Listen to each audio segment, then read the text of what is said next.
Hello and welcome to the Rask Network. What you're about to hear and see is limited to general financial information only. Please be sure to speak to your financial planner or refer to our financial services guide available at rask.com.au/FSG before acting on the information. G'day, welcome to the Australian Property Podcast, our weekly 2 cent segment. I'm Pete Wargent from Wargent Property Buyers, and I'm here with Chris Bates from the Flint Group. Chris, how's things? Doing well, Pete. Doing well. It's second last day going to Bali for 12 nights or something on Monday. So on the home stretch, and looking pretty excited for that. Next 2 weeks, we're probably not going to be myself in the chair. I'm not sure exactly who's going to be doing 2 cents, but we'll still release some episodes, and so Pete's going to work on some. So I guess some guests. How you been, Pete? What's been happening? You're not going to dial in from Bali, from the monkey forest with your bintang in hand then. So we'll have a super sub next week. So yeah, I'm been traveling a bit myself this week. My mum has actually been in hospital for an operation, which is one of the reasons I've been traveling. I guess on the plus side, he's got all the family together. I think anyone who's been a long-term expat will know exactly what I'm talking about. We've got my mum's operation this week, got a family funeral next week. But yeah, that's the life of an expat, I think. It's been good to see some UK friends and see what everyone's up to. And what else is new? So I've got a new book hit the shelves this week. So if you do buy a copy, it's The Buy Right Approach to Property Investing by Kate Bakos and myself. So send us your selfies. We're having some fun on social media with that. But otherwise, pretty good. Yeah, it's been a busy couple of weeks, actually. At work and out of work.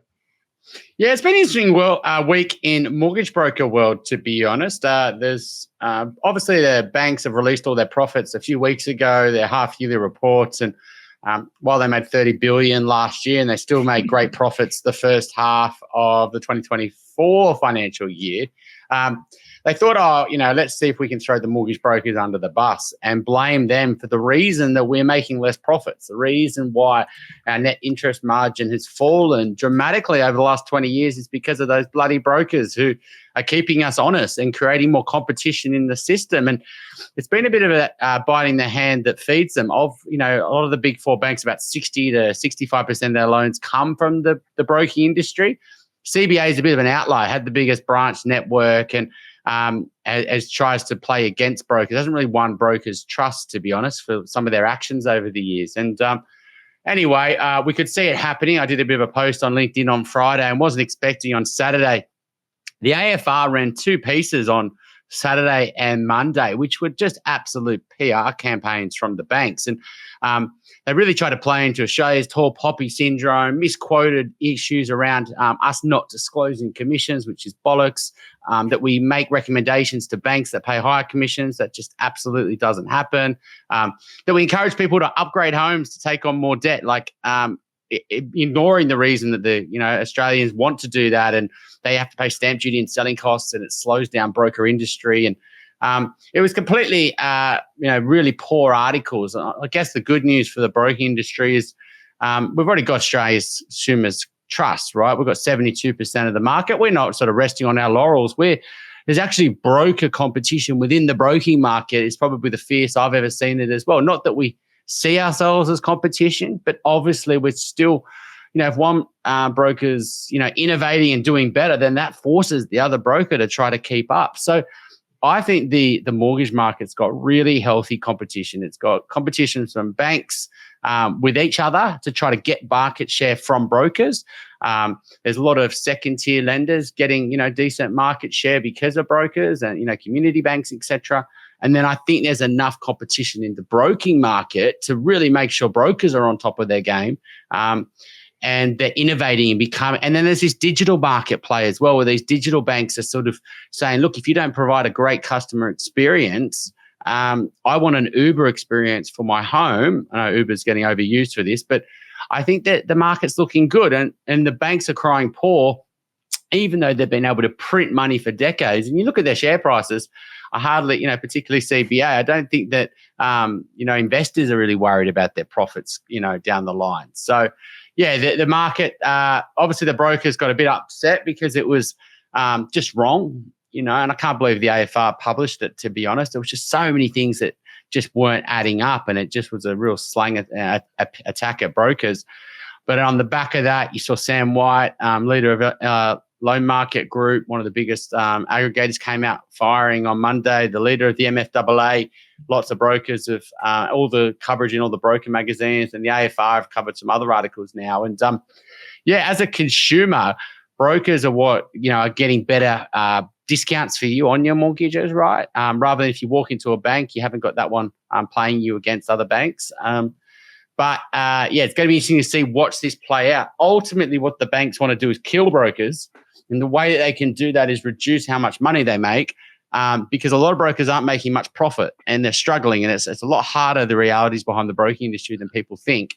And so if they can reduce how much brokers get paid, or ideally in their world, move it to fee for service, that would kill the broker market.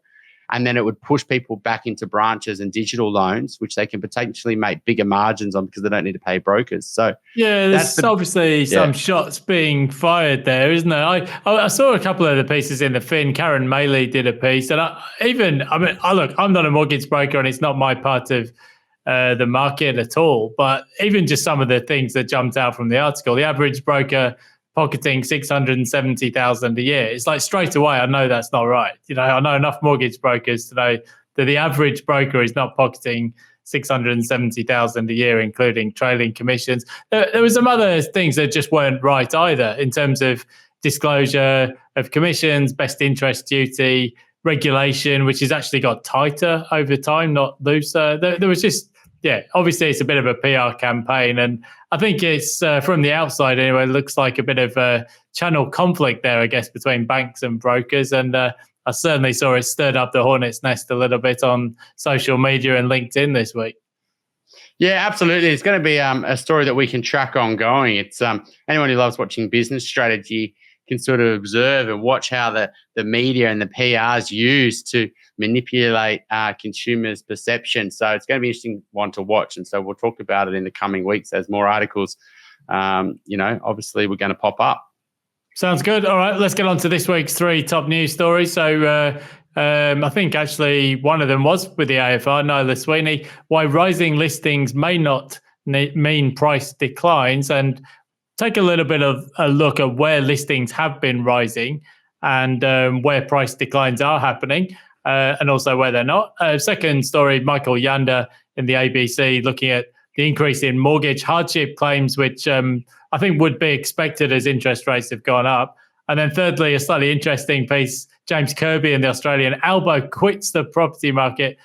Prime Minister Anthony Albanese has sold his investment property in the inner west, and a bit of a look at what that might mean for the market in terms of investors leaving and also market timing. Let's start with Nyla's piece, Chris, in the AFR.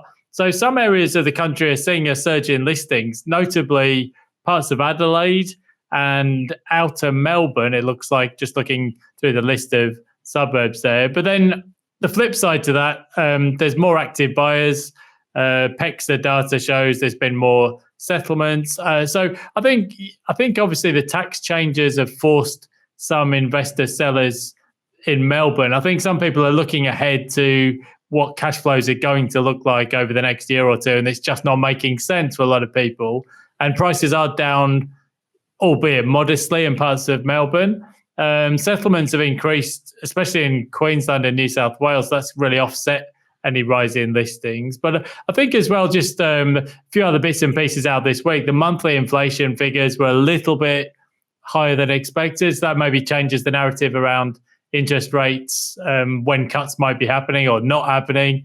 I think construction work has been slowing. So I think if you net it off, market pricing hasn't changed that much. But certainly I don't think anybody should be expecting interest rate cuts anytime soon or even this year. So that in itself feeds into the narrative. So did you have a look at Nyla's piece, and what were your takes on it? Yeah, I do like to track anything to do with listings, right? It's kind of the canary in the coal mine. If you can see listings start to increase as a buyer, you go, wow, hang on a sec. Why is there there's no need for me to have any urgency here, because every time I click on domain or real estate, more things pop up, right? And they're all and so if you're buying a product that there's already a lot of them, and then a lot of them are coming on the market, that's almost the time where buyers sit back, they make low ball offers because they've got heaps of choice, and they wait for the market to sort of meet these low ball offers. And so I think you've got to be really careful when you start to see listings increase. And it's really the sign that, some tough times are coming. Obviously, the concerning thing, I think, with these ones, when I looked at the, Victoria, Clyde North, Tarnet, Werribee, Point Cook, a lot of these are around that affordability part of the market. And it looks like potentially, whether it's first-time buyers exiting because they can't afford their mortgages, or it's people who have gone there because they thought that the benefit of investing was getting depreciation and buying new property, and they've gone and bought, house and land packages or new townhouses, et cetera, down in these areas. That's a little bit concerning, because if you do see a bit of rental stress, and absolutely all the data kind of matches up to what we thought would happen under higher interest rates, is that it would hit parts of the city harder than others, and particularly a lot of first home buyers and younger couples and families who are getting to that, family stage, one income, their income's not as strong, and maybe they get some issues with work and their hours get cut, etc. And their mortgages have gone up through the roof, and they've leveraged up because it's their first home and that's their only option, right? They had to buy at 90%. And so, I think the Melbourne market's the one that's really, if you look at it from a listing point of view, looking at SQM, that, listings are quite healthy down there. As a buyer, you go, well, there's not really a shortage like in, say, Sydney and Brisbane, very, very tight for housing listings. And there is a bit of hesitancy from buyers. We've chatted to a couple of buyers agents this week who are buying for clients. Yes, they're selling if it's a decent property, but if it's a really good property, it's still got 4, 5, 6, 7 buyers on it, right? Like, it's still hot, right? But if it's got a little bit of, a few quirks to it, but it's maybe a B grade asset, but it's pretty good, but it's just not perfect. Maybe it needs a bit of a good reno. It's not the greatest of aspects, but it's a good street. It's still got 1 or 2 buyers on it, but it's not really hot. So I think that's pretty good buying conditions, to be honest. And so, this hesitancy in the market, a few more listings in Melbourne, for example, you've got choice and you've got buyers that aren't in a rush, and prices haven't really gone up that much over the last few years. And from an affordability benefit, it's looking much better on the spectrum. So, counter-cyclical to all this, I would say that Melbourne, is probably the market that you'd want to be playing in if you, as a buyer, and if you were confident on its long-term future. It's got sort of those best buying commissions. So I sort of see listings as, just to always track as a canary in the coal mine, or actually potentially just giving you more opportunities as a buyer to get a better quality asset. Absolutely. I think the thing that jumped out to me looking at those Melbourne suburbs, so there was places like Melton South, and you mentioned a few of the others like Point Cook. A lot of the price points, the median markets are between, say, 650 or 600 up to 700. So they're the relatively more affordable price points for houses in Melbourne. It does seem the same in Adelaide. It's some of those outer Adelaide suburbs where listings have increased, I think. So, yeah, as you said, and look, you can't build a lot for 600,000 these days, the way construction costs have gone. There are some other parts of the market where listings have fallen significantly. So I think, not surprisingly, parts of Perth. Also, unit listings are very, very low. Gold Coast, Southport, Surfers Paradise, Broadbeach. So there's been a lot of demand for units around there, obviously, at the Gold Coast. But, yeah, I think if you look around where the listings are picking up, in the housing market, it's outer Adelaide and outer Melbourne. In the unit market, there's some parts of Sydney, for example, Parramatta, where listings have increased a bit. So maybe that is, as you said, people on maybe some of the lower income price points where people are just feeling the stress of higher mortgage rates and looking to sell, I guess. Yeah, and I'm not saying these are the areas you should be buying as an investor. Absolutely not. That's usually areas that have you can keep increasing supply because you can keep cutting up farms to build house and land packages. That's scarcity there. It's getting a real benefit at the moment because affordability is really pushed down the spectrum. A buyer that probably wants to buy at $1 million is buying at 800 or 700 because that's all their borrowing capacity can stretch to.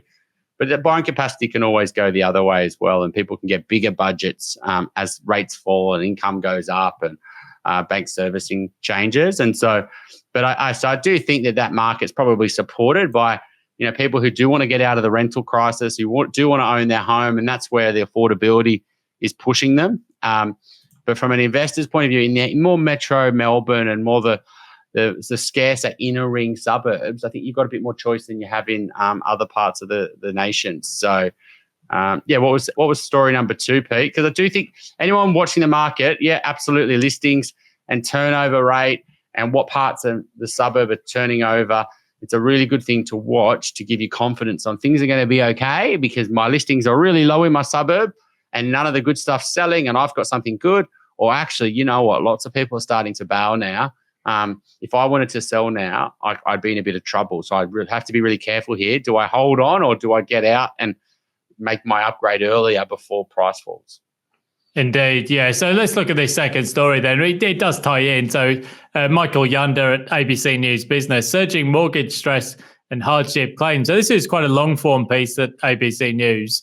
And Michael's picked out some of the key stats that are pretty interesting. So here's a few of them. 16% of property sales were previously bought within the past 3 years, which might be an indication of stress. I think, to be fair, though, some of those people would just be cashing in on strong markets. I think if you look at places like Adelaide, prices have just been really strong, and some people might just be tapping out on gain. So that was one of the stats. I think hardship claims, this is the interesting one.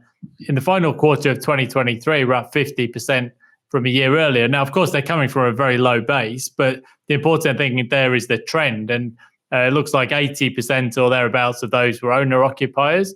Now, I suppose the flip side to this, distressed sales figures are still pretty low and mortgage arrears are still pretty low, but we're looking ahead here. So unemployment, it might only be around 4.1% today. But if you look at countries like Canada, where the unemployment rate with very high population growth has suddenly gone 5 and then 6%, that's when you potentially might see stressed borrowers getting into arrears. So at the moment, of course, things have been coming off a very low base because, as you mentioned, people were borrowing at low mortgage rates, but some people are overcommitted.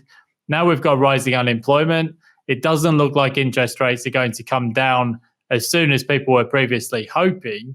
And therefore, this is really the reason for the piece. Although we're not seeing much in the way of distressed sales yet, maybe the hardship claims are an indicator of what's to come.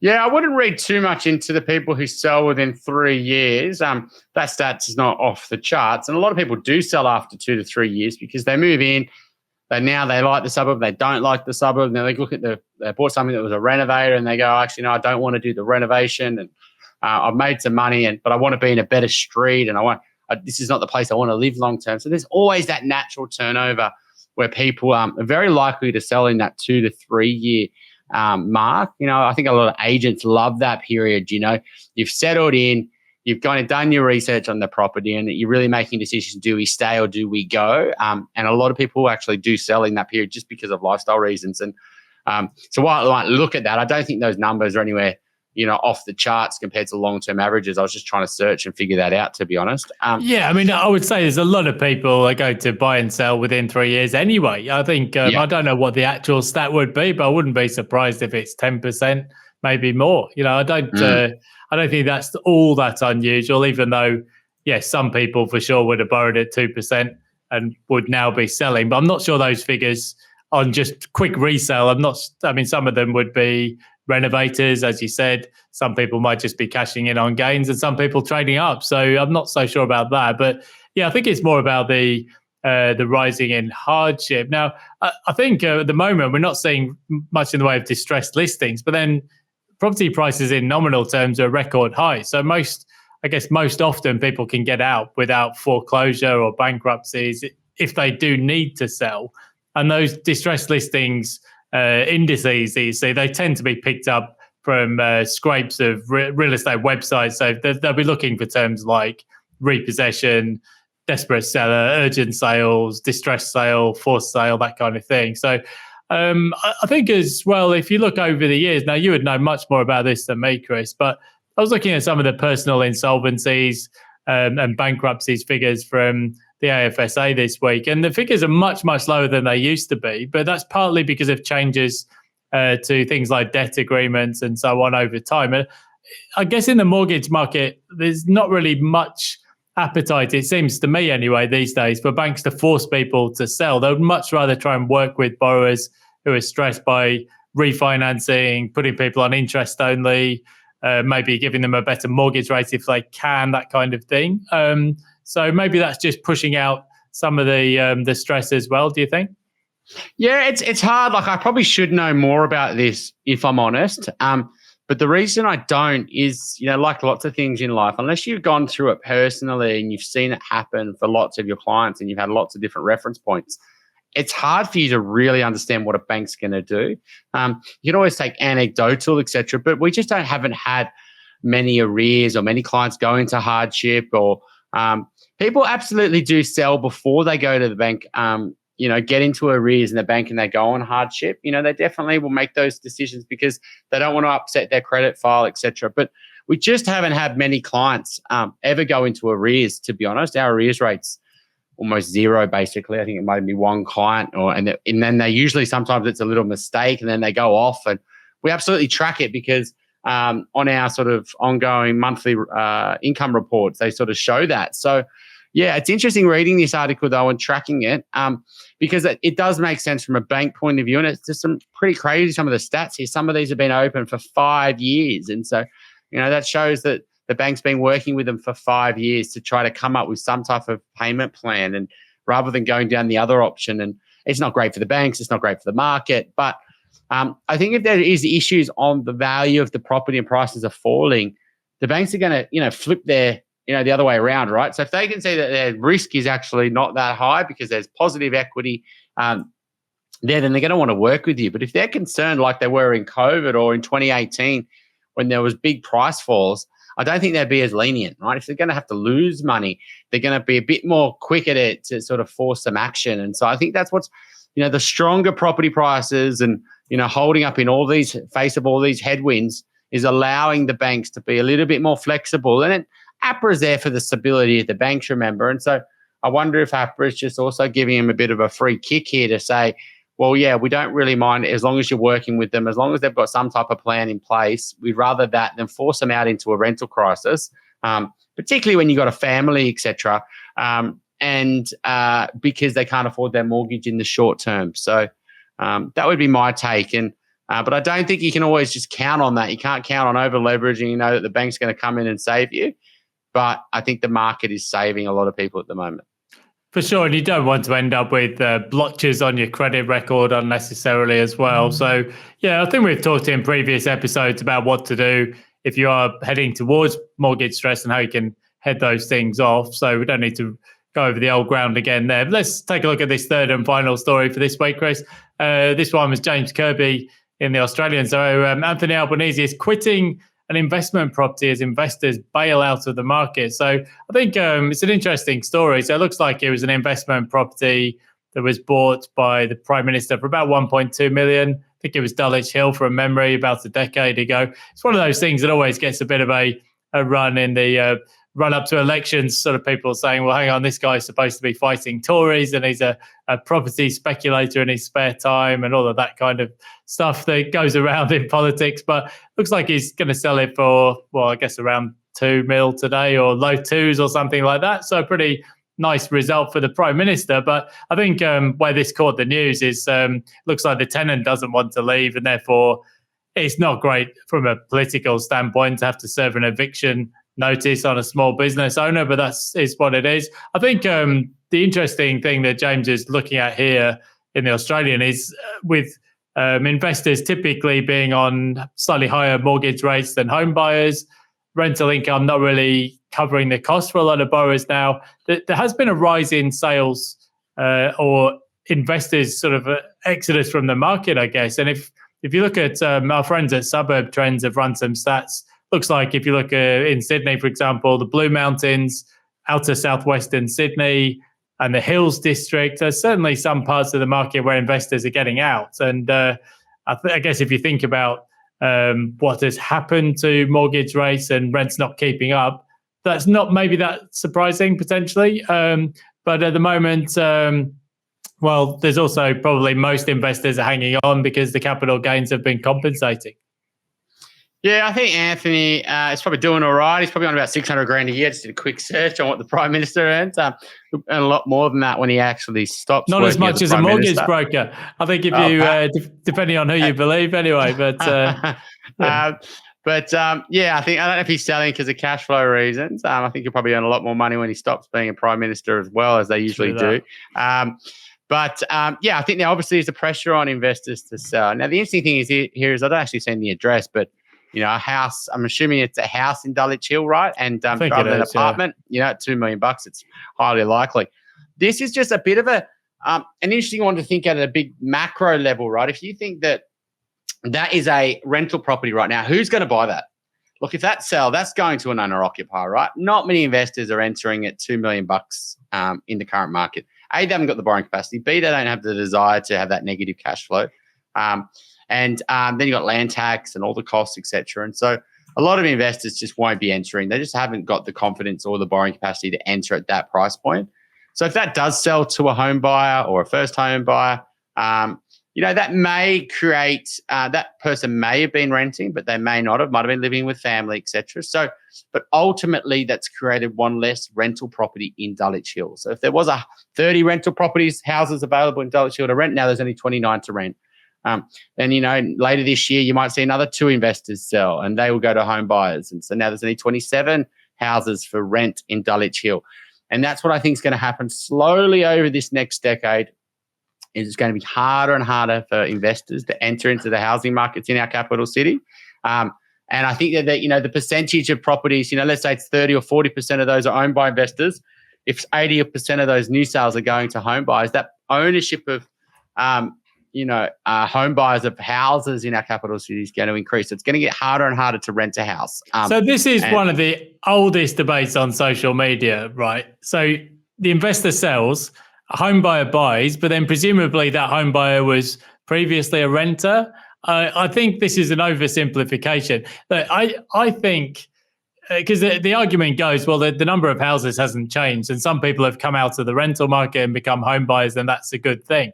I think in a market where you've got zero population growth and you've got nobody leaving home and you've got the exact same number of people in each house or each dwelling, then that might be true. But obviously, household formation is going to be the key driver here. I think in a country like Australia, where you've got very rapid immigration and very rapid population growth, I think if you do get an investor exodus, I think eventually it does manifest itself in very low vacancy rates. And certainly we've got record low vacancy rates at the moment. I think it'll be very interesting to see what happens in Victoria over the next year. Do we get now like a rental crisis down there?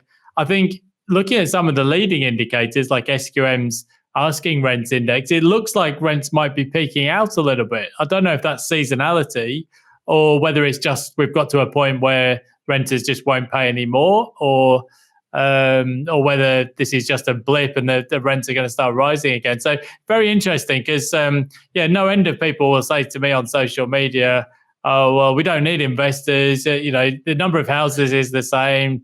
But it feels to me like that's a bit of an oversimplification, and that the household formation is probably the more important thing. Well, I think if that person was, say this, Anthony Albanese, if they were renting that house, right, they get kicked out of the house because he wants to sell it, right? Yes, they're in the they need to go and find another rental, okay? But what may open up is an apartment for rent, because that person who buys the house could be renting an apartment, right? And so they no longer can rent a house because that's not coming on the market. They can now potentially rent an apartment. And so if you're thinking that everyone who's buying into the housing market was renting a house prior to that, that's just not true. They're usually either living in an apartment, or they're renting an apartment, or they're living at home. Very few are actually going and renting a house, I would say, as a percentage. And so I think that's the issue here is yes, they may create a rental accommodation somewhere else, but if you think about just the housing market, it's getting harder and harder to rent a house, because every time one sells, it's going to a home buyer, not an investor. The apartment market's a bit different. And the demand and supply of rental stock and things like that can absolutely shift, but houses are absolutely shifting in a much, much harder way. I think the other thing as well is that at the moment there's quite a sort of an anti-landlord vibe around, but as there often is when prices are rising, and not the same when markets are falling, it seems. But I think at the moment, if you don't have investors wanting to come into the market, a lot of those new apartment projects are largely funded by investors buying investment rentals, and if they're not in the market, we'll probably see building approvals falling, construction falling. So we've seen this week, actually, housing construction has slowed by about 3% over the past year. And I think that's partly because of building firms going bust. Building approvals, though, are at 10-year lows. We're actually recording on the day of the latest figures for April. And I think actually we should see a bit of a bounce. I could be completely wrong, by the way, by the time this goes to air. But I think we do get some pull forward in Queensland and Victoria because there's going to be a rush to beat changes to the building code. But if you look at the trend for building approvals over the recent times, well, it's just been down and down. And I think that's the one of the missing pieces of this argument is if you knock investors out of the market, maybe in the rental market in the short term, there's not too much difference. But a lot of that new dwelling supply actually does come from investors funding medium density projects. And if you take that out of the market, the supply eventually does contract. Yeah, absolutely. I think the whole trying to encourage investors into the market to potentially buy new has been fraught with danger as well. A lot of you look at the most busiest buyers agents in the country right now. What they're buying is a lot of the regional and higher cash flow type of buyers agents. And whether that's the right decision or not, it really does depend on your circumstances. But I'd argue not usually, particularly if you've got a bigger borrowing capacity. I wouldn't be buying that stuff. But I think that's what you're seeing is a shift in rental stock. So you are no longer going to be this never-ending option of renting apartments in our capital cities unless investors actually fall for that again and buy a lot of off the plan. What you will see is reducing of rental stock in our capital cities because investors can't afford to play in them as much, and a more increasing supply of rental stock in the peripheries and the higher cash flow parts of our cities. And I think our whole dynamics is changing, which is ultimately going to make it harder for renting and even more of a rental crisis and more of a desire to buy because people are going to find it harder to rent in our capital cities. And so I think so. Yeah. I mean, it's interesting, isn't there? There's a lot of noise at the moment about inflation, inflation and interest rates. But if you look at the survey of economists, they're still expecting 5% price rises 2024, same again 2025. It might be at a slower pace than what we have seen, but I think there's still just there's not really enough housing being built, and I just can't see that being tackled over the next year or two. And that's really one of the factors that's driving people to buy. Certainly, we're seeing it in Brisbane. Lots of home buyers engaging us as buyers agents. Normally, you get a lot of investors, but now home buyers are just really needing that assistance to get something bought because the market is simply so tight. And I saw the other day AV Jennings have just canned 3,500 homes planned for Caboolture West. So even a lot of the stuff that's there in the pipeline or approved, it's just not being delivered at the moment. And it feels like that's not going to be resolved for a year or two. And very tight market overall. Yeah, that's an interesting one. They're getting a bit of media around that as well. There's a couple of articles in the AFR this week, and I think the Sydney Morning Herald covered as well, where the numbers have actually been approved and what actually is getting built. That gap is, really blowing out right now. And, the story around they can't actually make it work. And that's actually getting in the media is that, we've lodged the DA. Yeah, we potentially could build this, but we're not going to. It's just not make sense for us. It doesn't make sense for us to do it. And I think that's going to get more and more airtime because when the approval numbers don't actually get commenced, actually it's worse than we thought it was going to be because we thought that these were all going to get built. So let's keep tracking that story, Pete, and look forward to listening when I'm in Bali to the 2 cents next week. And hopefully I get a bit of time to listen to that and watch the NBA Finals, which is probably the only NBA basketball I watch all year. So I'm looking forward to that as well. But what else have you got it going on, Pete? I was just picturing you meditating at a bud there. Instead of reading the AFR articles, shitbagging mortgage brokers every day, you can be sitting there completely in bliss up in the rice fields of a bud. And it should be pretty good.